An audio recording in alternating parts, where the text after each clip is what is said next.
Good morning, everybody.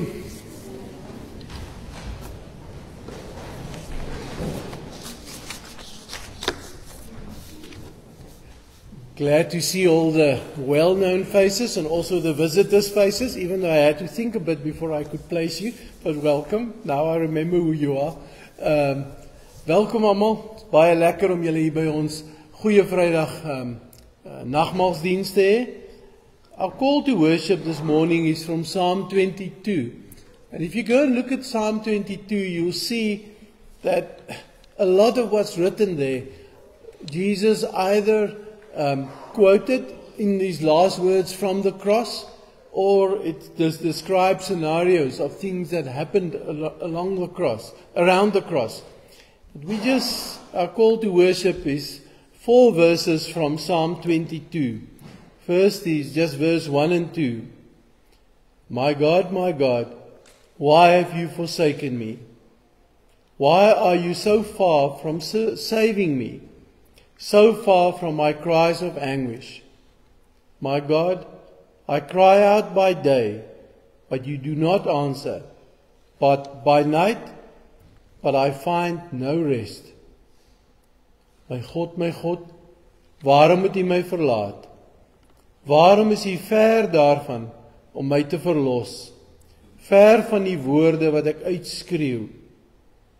My God, ek roep 'n dags, maar U antwoord nie. Ook snags, maar daar is geen rus vir my nie. And then in a little bit further, if this thing will listen, that put new batteries in. Let's try again. Then verse 19 and 22. But you, Lord, do not be far from me. You are my strength. Come quickly to help me. I will declare your name to my people. In the assembly, I will praise you. O Here, moet tog nie ver van my bly nie. My bron van krag, kom my gou te hulp. Ek wil U naam verkondig aan my broers. In die byeenkoms wil ek U loof. Despite the anguish, despite the pain that most of this psalm talks about, we still have here in verse 19 and 22 that trust, that he can trust the Lord, that the Lord will come quickly, as it says here, to help him. May we remember that today as well, and in this weekend where we celebrate, think about what Jesus did for us. To all here in Stutterheim who are loved by God and called to be His holy people, en almal hier aan die geliefdes van God hier in Stutterheim, geroepe heiliges, grace and peace to you from God our Father and from the Lord Jesus Christ. Genade vir julle en vrede van God ons Vader en die Here Jesus Christus. Amen. We're going to sing 3 songs now. So let us stand up and let us glorify God with our voices. Amen.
We're all going to pray this prayer by Henry Nouwen, and I'm going to read it. You can follow, you can close your eyes, whatever works for you.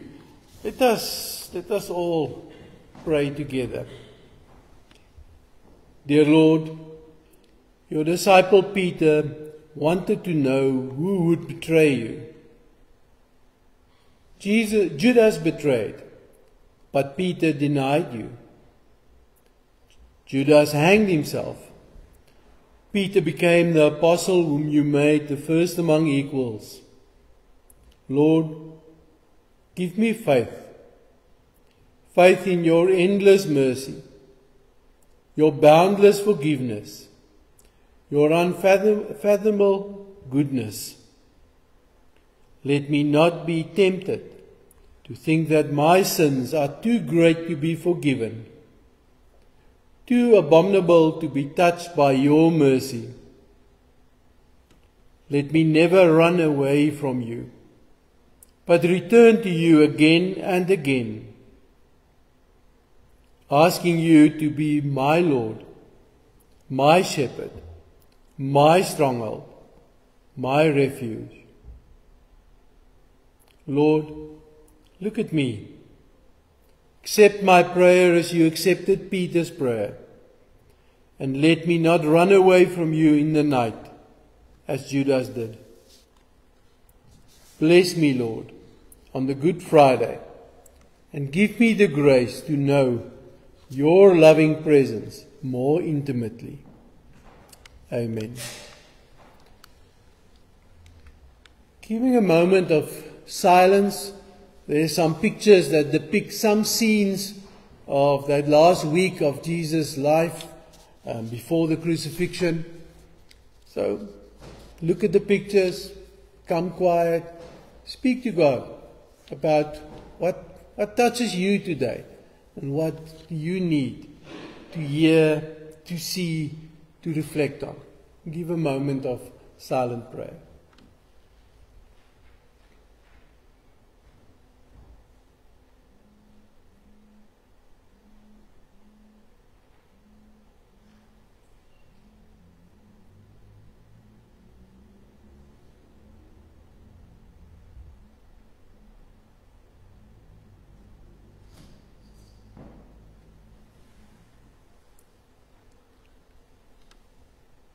Thank you, Lord, that you brought us all together here today to remember, to reflect, but in remembering the pain, also to rejoice, because this was all done for us.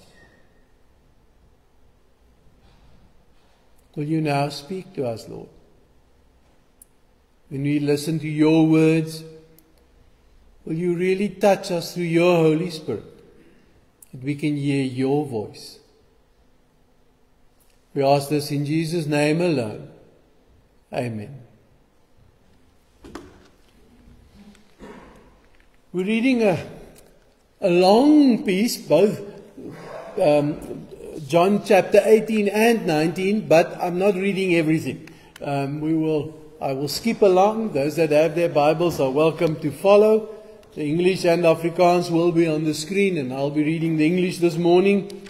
And I'm just trying in the readings to refresh our memories of what happened in that night and during the crucifixion. John 18, and I'm starting with verse 2. Now Judas, who betrayed him, knew the place because Jesus had often met there with his disciples. So Judas came to the garden, guiding a detachment of soldiers and some officials from the chief priests and the Pharisees. They were carrying torches, lanterns, and weapons.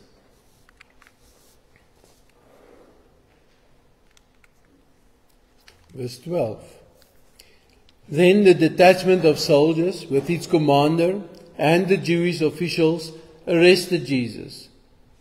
They bound him and brought him first to Annas, who was the father-in-law of Caiaphas, the high priest that year. Caiaphas was the one who had advised the Jewish leaders that it would be good if one man died for the people.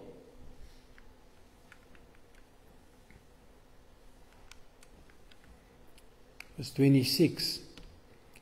One of the high priest's servants, a relative of the man whose ear Peter had cut off, challenged him. Didn't I see you with him in the garden? Again, Peter denied it. And at that moment, a cock began to crow.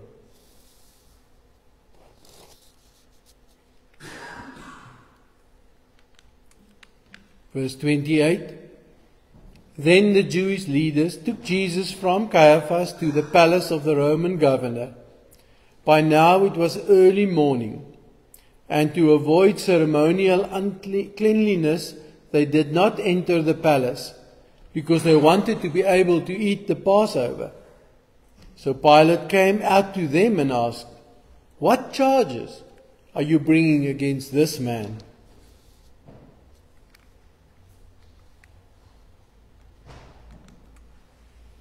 Verse 37. "You are a king then," said Pilate. Jesus answered, "You say that I am a king. In fact, the reason I was born and came into the world is to testify to the truth. Everyone on the side of truth listens to me." "What is truth?" retorted Pilate. With this he went out again to the Jews, gathered there, and said, "I find no basis for a charge against him."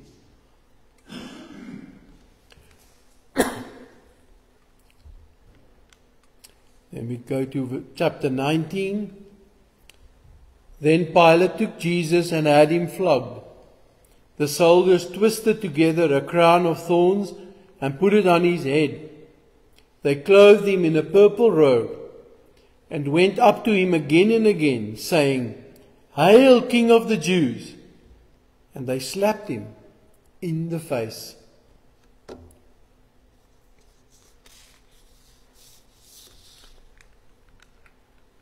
Verse 5. When Jesus came out wearing the crown of thorns and the purple robe, Pilate said to them, "Here is the man." As soon as the chief priests and the officials saw him, they shouted, "Crucify, crucify!"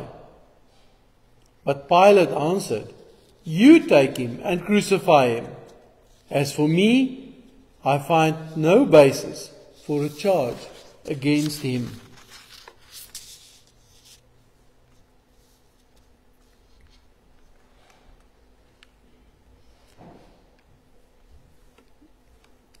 Verse 16. Finally Pilate handed him over to them to be crucified. So the soldiers took charge of Jesus. Carrying his own cross, he went out to the place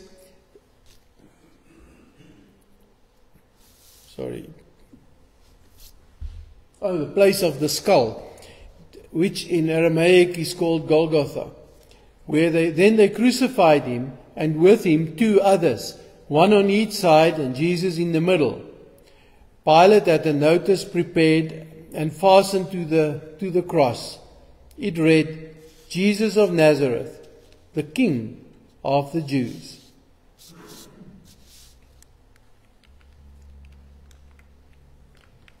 Near the cross of Jesus stood his mother's sister, Mary, the wife of Clopas, and Mary Magdalene.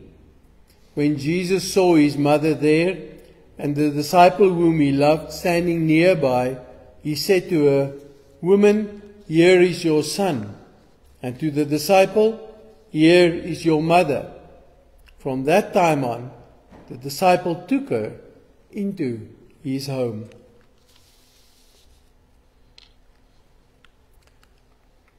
Our last reading is from verse 29. A jar of wine vinegar was there. So they soaked a sponge in it, put the sponge on the stalk of a hyssop plant, and lifted it to Jesus' lips. When he had received the drink, Jesus said, "It is finished." With that, he bowed his head and gave up his spirit.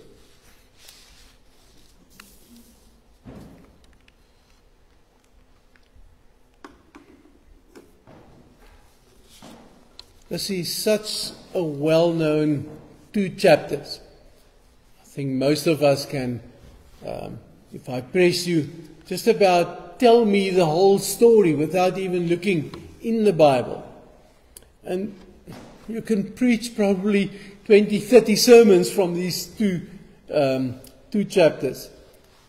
But this morning, I want to focus just on that interaction between Jesus and Pilate. Pilate that ended up saying, "What is truth?" Quite cynical.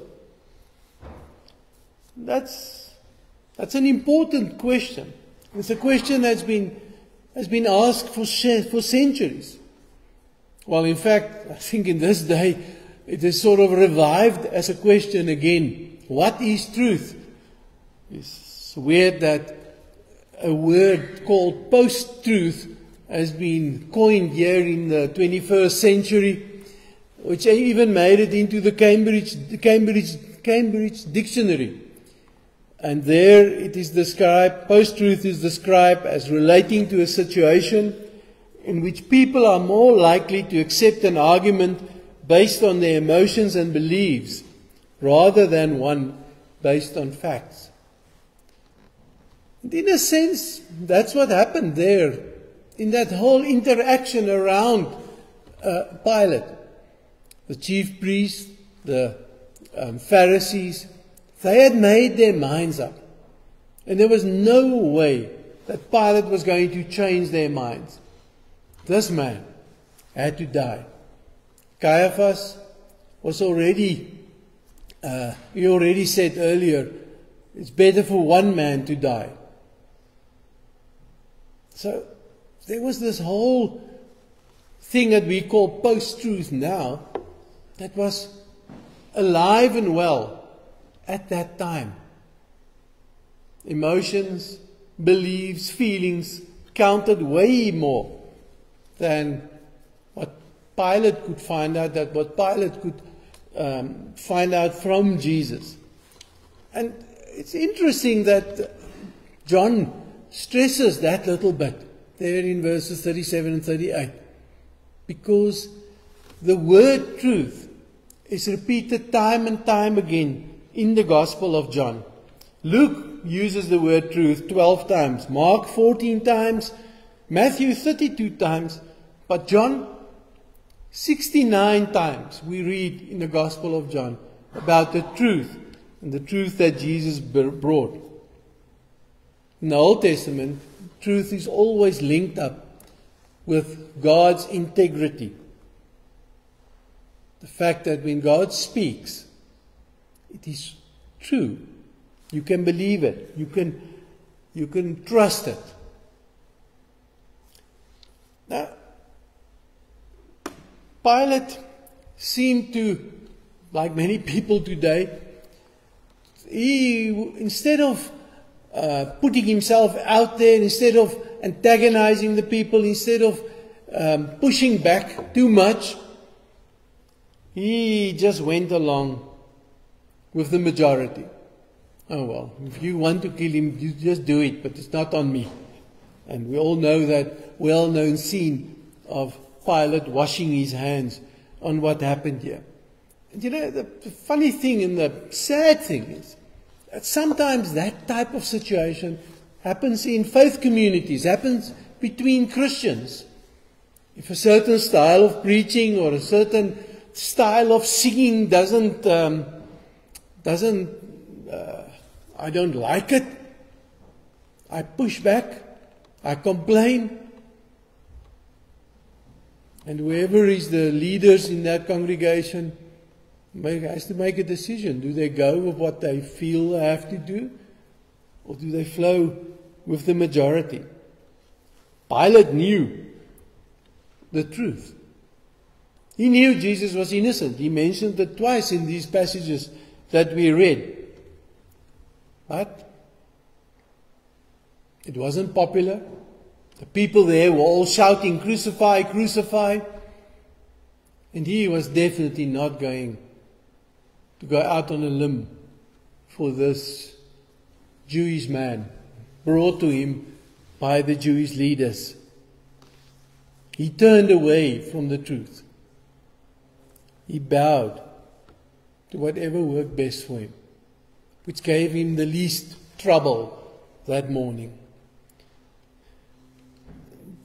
That is not the attitude that Christ, and in the gospel, especially in the Gospel of John, that's expected from us as followers of Christ. There's 3 well-known quotes from John that I just want to read to you. John 4 verse 23 reminds us that true worshippers will worship the Father in spirit and in truth. Truth enables us to worship God. It's not just my feelings, it's not just my thoughts, but it's God's own truth. John chapter 8 verse 32. You will know the truth, and the truth will set you free. Lies have got a way of entangling you. Lies have got a way of, you've got to remember what you've lied, not to keep on lying in the same way. But truth sets us free. John 17 verse 17. Make them holy by your truth. Teach them your word, which is truth. So there's just 3 of the 69 places where John speaks about truth. It helps us to worship God, sets us free, makes us holy. The truth leads us, helps us to worship Christ, to worship God, to live and show His love to this world. Unfortunately, and I know people love to complain and point fingers at social media for that. Well, it's been true since the time of Jesus at least, and even before. But it's easy to follow what is popular. It is difficult to stand up for what is right. Because, as with Jesus, standing up for what is right can and sometimes does cost you your life. I think all of us will remember those horrific scenes of, how many years ago? Quite a few years ago, there on a beach close to Egypt, where ISIS took a group of Christians and gave them the choice: renounce Christ or die. And then they took a video of what happened and spread that all over the world. And that whole group of Christians, in the original videos you can actually hear them praying, "The Our Father." Their throats were slit. They rather died than renounce the truth. That's a fairly recent memory. But there's other ways in which we renounce Christ. There's other ways in which we make Christ irrelevant. We joke about the 50 rand, or these days I hear it's the 200 rand, there with your driver's license, that if you get stopped for a speeding fine or something, you just give the driver's license with the 200 rand and be let off. We joke about it, but that's the opposite of truth.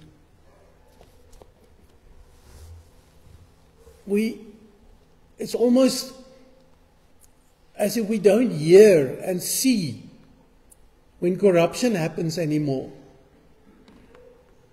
Because sometimes, as with the 200 rand in the driver's license, we are part of that. Many people would rather spread a wrong or hateful meme and letting the story stop right there with you. Because so often, and I don't know why it is, and it's sometimes breaking my heart to see what Christians are spreading around, what Christians are willing to say about other people. And then very often you find that the stuff that is spread is totally untrue. Truth is really a problem. Truth is a problem amongst us in our faith communities. Never mind in the world of politics and business and so on and so on. And still, if we are not to be irrelevant in this world, and for many people, faith is irrelevant, but for us who are Christians, for us who are following Jesus, I think truth is the thing that makes us relevant. The truth of Christ's love, God's grace, the Spirit that lives in us, the truth of everything that Christ did for us, that we are remembering today and on Sunday with the resurrection. Our lives will speak of that truth, not our words. Words have become very cheap in the world that we live in, as it seems to have been in the world that Jesus lived in, because those chief priests and Pharisees and so on, we read how they bribed people, how they bribed the gods after the resurrection to say, no, his body was stolen. So truth was a problem there. And sometimes, today, it is still a problem. But what is the real truth? The real truth is God's love, that Jesus came to show to us in this cross. He's practical, horrifyingly practical, sacrificial love, bearing a cross, dying on a cross. That's the truth. That's God's truth. And He calls us to stand for that truth and with that truth. It's not just a question of, I will take what I want and the rest I will leave. There's lots of things in the Bible that we can differ about.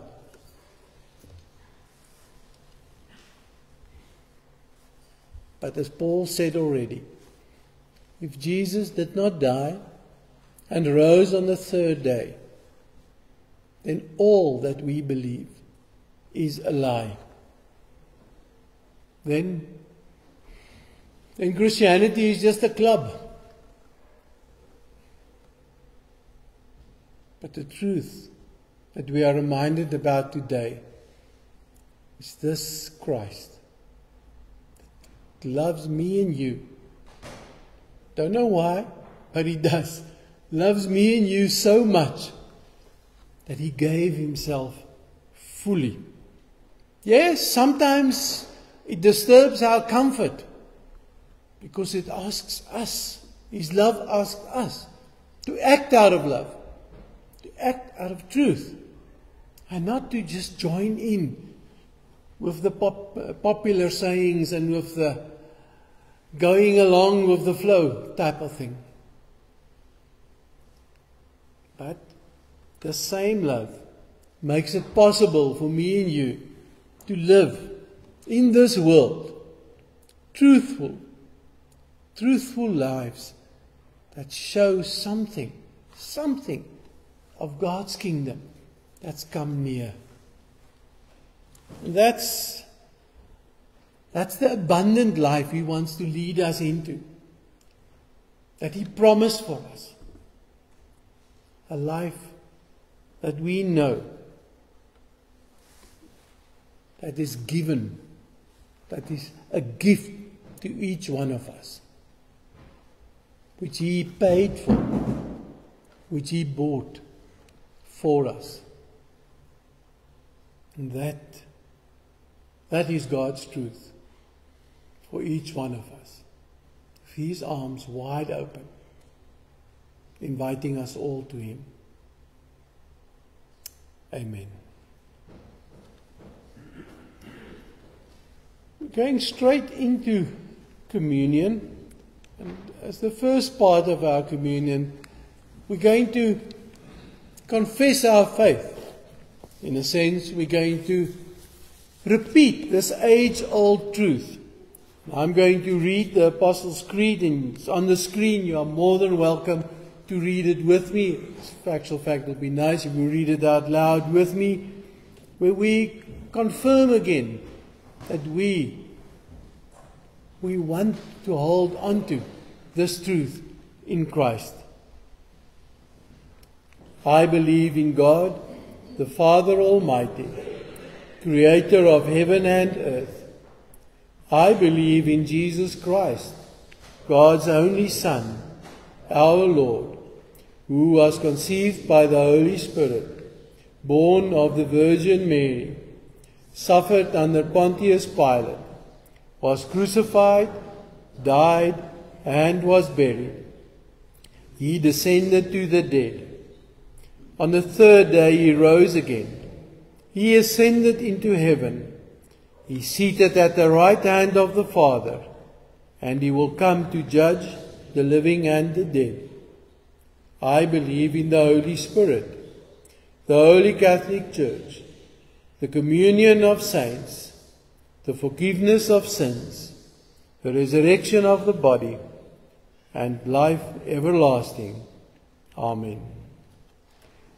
Let us also pray the Our Father together, and we're going to pray it line by line. We'll give a pause between the different lines, just to give us time to reflect on what it is that we are praying. Our Father in heaven, hallowed be your name.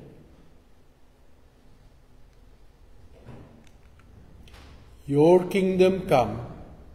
Your will be done on earth as it is in heaven.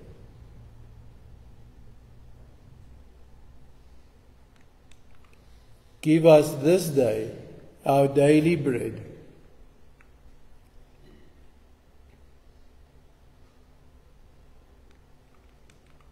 And forgive us our trespasses, as we forgive those who trespass against us.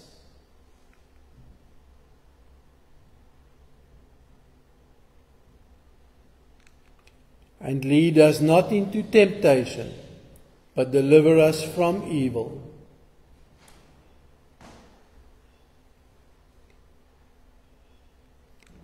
For yours is the kingdom, and the power, and the glory, forever and ever. Amen.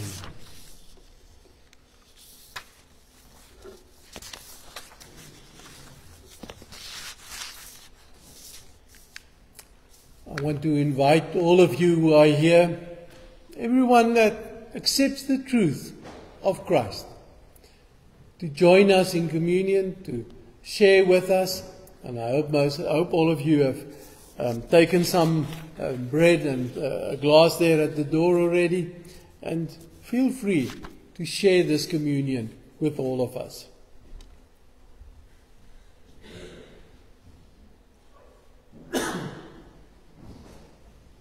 In 1 Corinthians 11 we read where Paul says, I received from the Lord what I also passed on to you. The Lord Jesus, on the night He was betrayed, took bread, and when He had given thanks, He broke it, and He said, this is my body, which is for you. Do this in remembrance of me.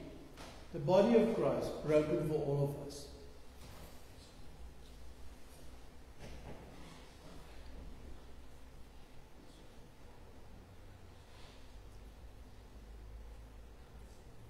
the same way, after the supper, he took the cup, saying, "This cup is the new covenant in my blood. Do this whenever you drink it, in remembrance of me. For whenever you eat this bread and drink this cup, you proclaim the Lord's death until he comes." The blood of Jesus.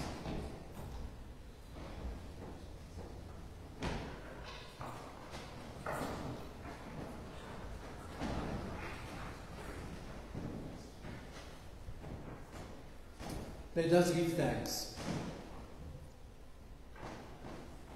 Yes, Lord. Just in a chapter or so later, after Paul wrote these words, he also wrote, "I will show you the most excellent way. If I speak in the tongues of men and of angels, but I have not love, I'm only a resounding gong or a clanging cymbal." Lord, and so much of what we hear today is people that just speak without love.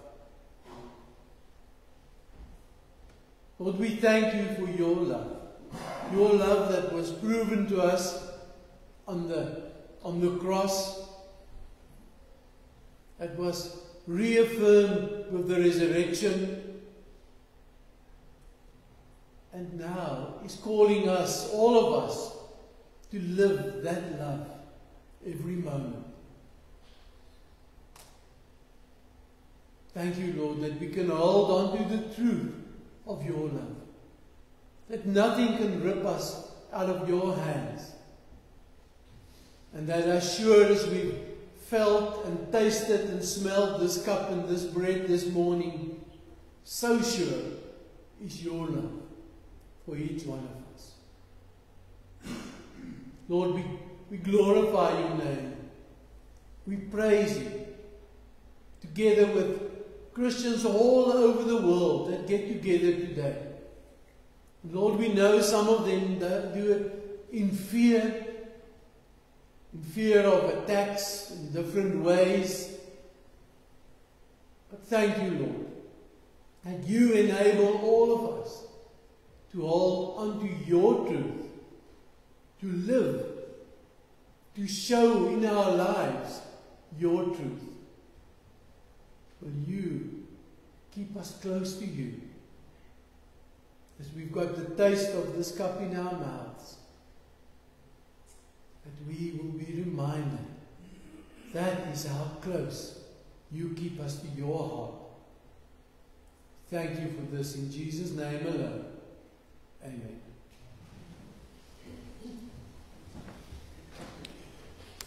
We're going to sing 2 songs as our response to the reading and the Word of God.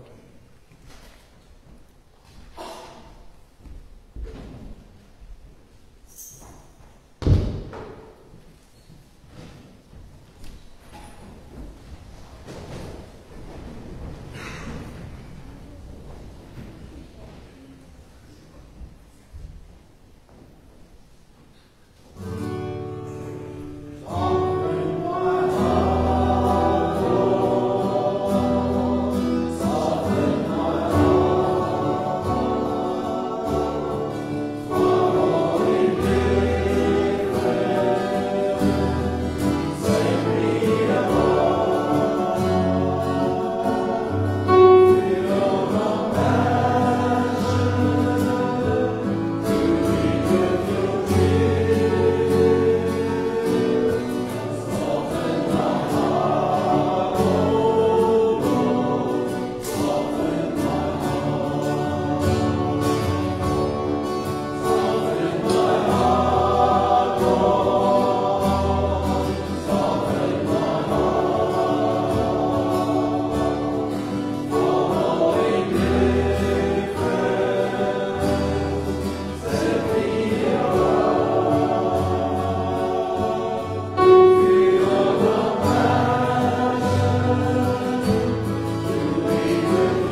go with the blessing of the Lord. The Lord bless you and keep you. Mag die Here jou seën en jou beskerm. The Lord make his face shine on you and be gracious to you. Mag die Here sy aangesig oor jou laat skyn en jou genadig wees. The Lord turn his face towards you and give you peace. Mag die Here sy aangesig na jou toe oplig en aan jou vrede gee. Amen.